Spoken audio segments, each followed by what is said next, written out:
Hello folks, welcome to another episode of this Game Dev Diary for my Roguelike project.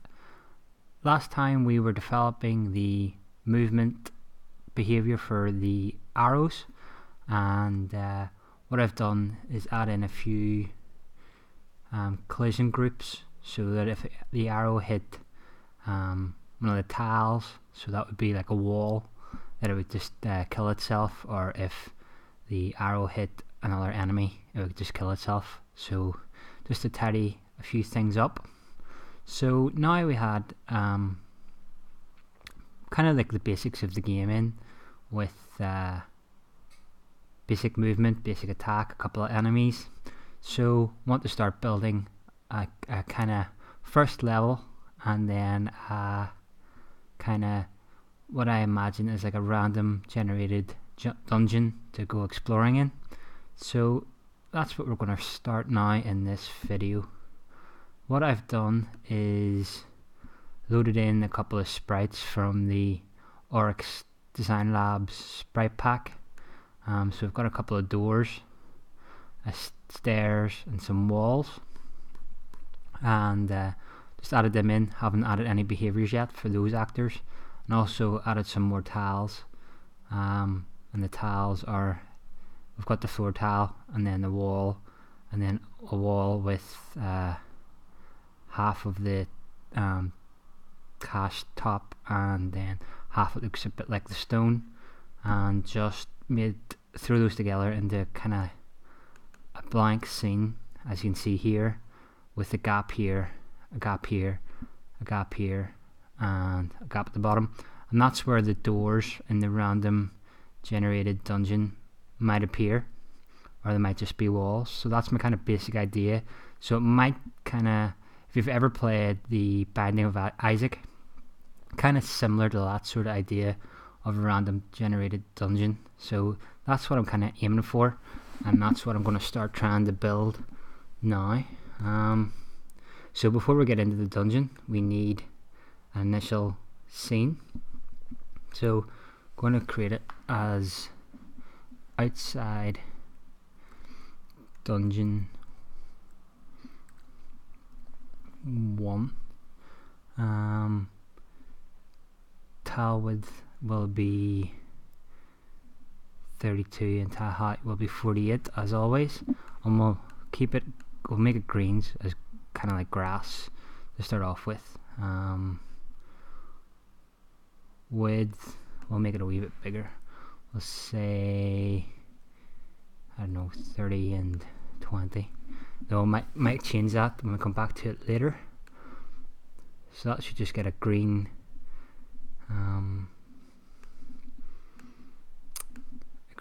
scene. And what we want to do then is put our player character in it, and then put stairs in it that will lead to the dungeon. So what we need to do then is develop a behavior for the stairs that will take us into the dungeon. So actor behavior, and create new. We'll call it stairs to dungeon. So once the player character collides with this, we want to take it to the dungeon. So we want this to also randomly generate the dungeon. So that's what we're going to try and start off doing. I've kind of briefly had a small idea, a small go through in paper of what the code's going to look like for this. It gets a little bit complex, nothing too hard, just quite a few loops. So I'm going to try and run through this now. So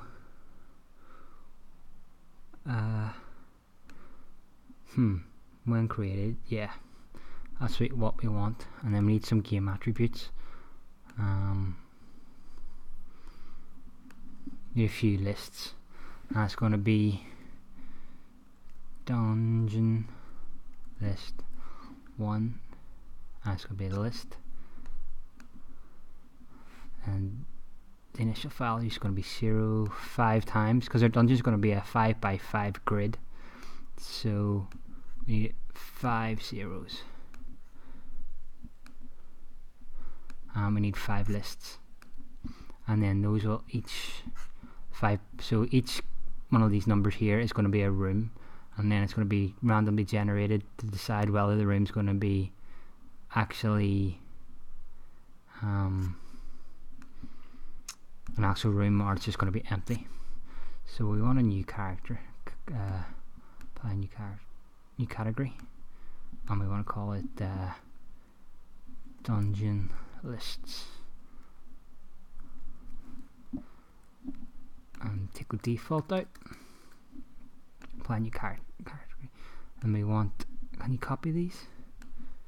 No, because we just want 5 lists exactly the same, except call dungeon list 1 2 3 4, and then can you guess it, dungeon list 5. So create new, and dungeon list 2, and it's a list category dungeon lists, and it's going to be 0 0 0. Come on, I wish you could copy and paste them, it would make life a little bit easier, but it won't take too long to set this up. Create new dungeon list 3, and it's a list, initial value is 0 0.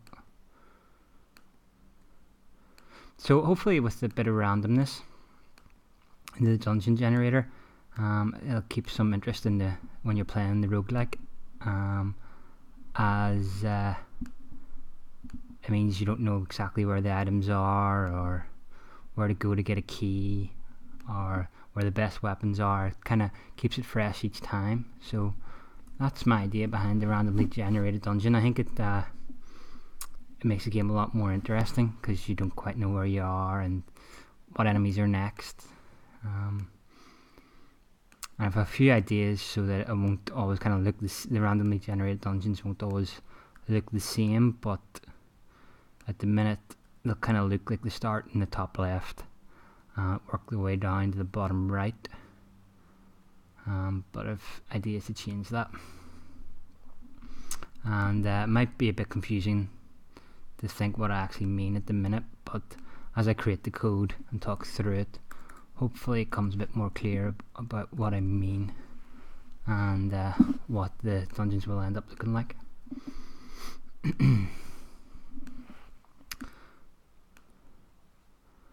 So nearly finished these lists up, thankfully, and then we can start looping through and creating our random dungeons. So there's our 5 dungeon lists, thankfully. So we'll close and open this stairs to dungeon behavior again, so we can access those stairs to dungeon, access those game attributes. So when we're created, what do we want to do? I wish I had my bit of paper that I wrote it all out on.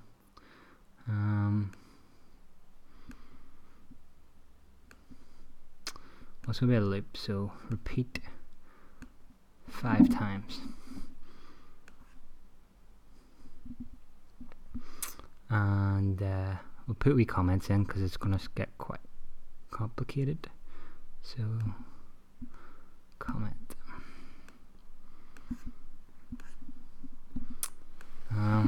List 1 room defining.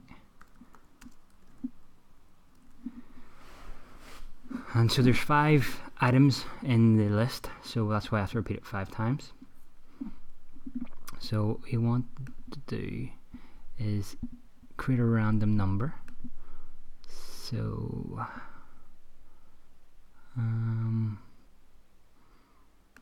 create another, yeah, we do. It's going to be and num1, it's going to be a number, and it's hidden. Okay, so set random number to want a random float.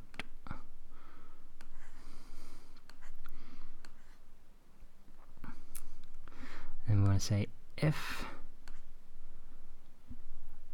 is greater, if random number 1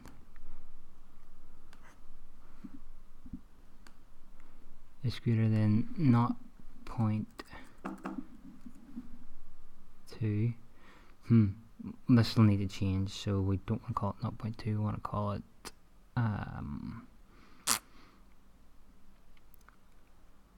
probability 1. We'll call it a number. Okay, so set probability 1 to, and we'll do it with 0.2 to start off with.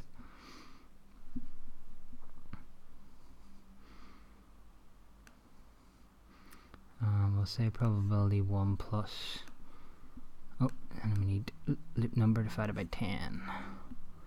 Because that would mean then it adds 0.1 each time it goes through this loop to this, so it gets less likely each time, because we want the dungeon to kind of, not always, but quite often have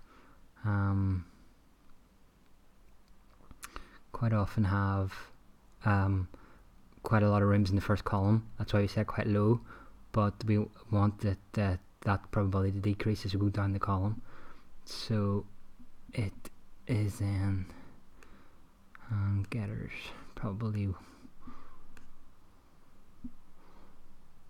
1 and current loop count.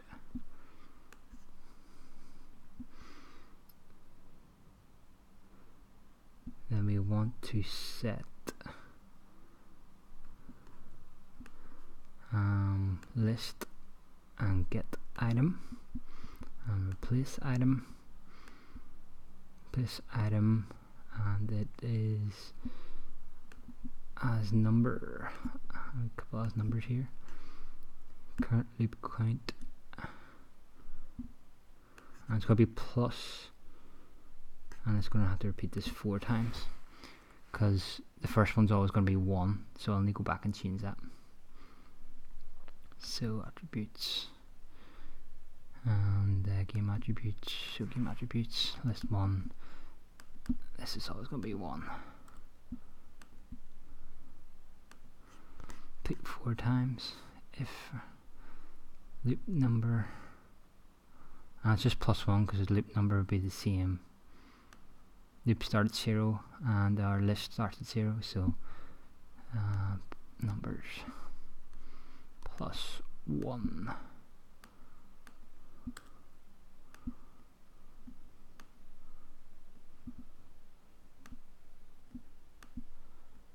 So that should be 0. That should be set it as 1. So that makes sense with 1 in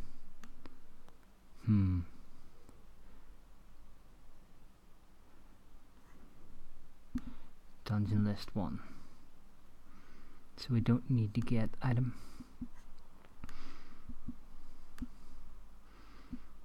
And is that correct? So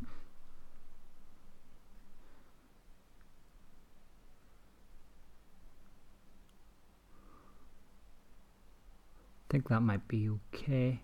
So we want to check that. So what we want to do then is debug print, and then it's dungeon list 1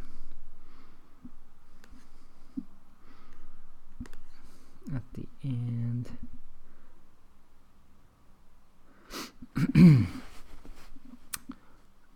And we want to test that scene and have a wee look. So attach this behavior to the stairs, and then we can do a wee test to see if our little bit of code generates a list that hopefully has some 1s and some 0s in it, which mightn't be terribly interesting at the minute, but it will come to be interesting. We'll move the stairs over beside the actor, or player character actor.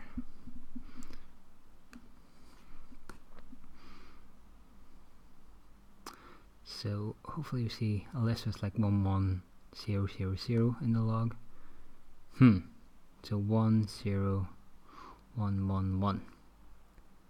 Okay, so we have ones and zeros, which is what we wanted, but that shouldn't have been able to happen. It should be either I know, I forgot a different conditional that I wanted. So we need one more conditional in the here, and it has to be if the member of the loop before it is equal to 1. Otherwise you'd have bits of dungeon that are detached. So I'm going to if and we need flow is equal to 1, and we need a number as number, and it's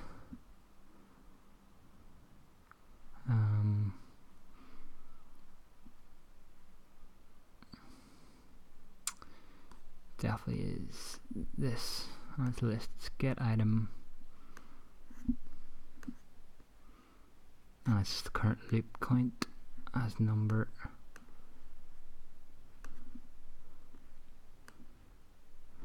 From dungeon list 1, if that's equal to 1,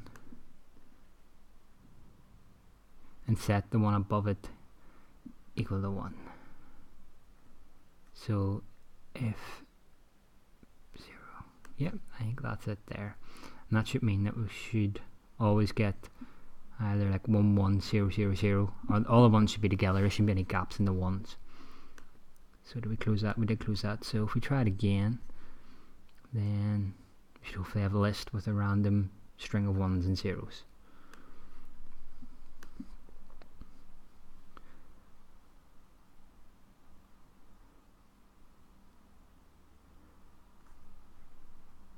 One, yep, so it's working that time.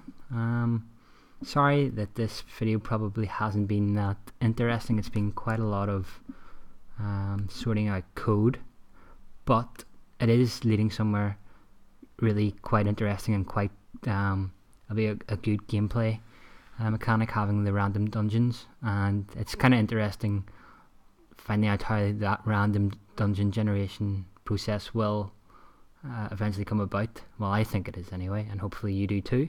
So although it might be slow going at the minute, and it might take a couple of videos to get this random dungeon generator out, I think it's worth it in the long run, and hopefully you stick with it and you can sort of see what the math is behind the randomness in the dungeons. So thanks for watching. I'll carry this on in the next video. As always, if you have any comments, please leave them in the comment section. Any suggestions, I'm always happy to hear. Until next time, cheers.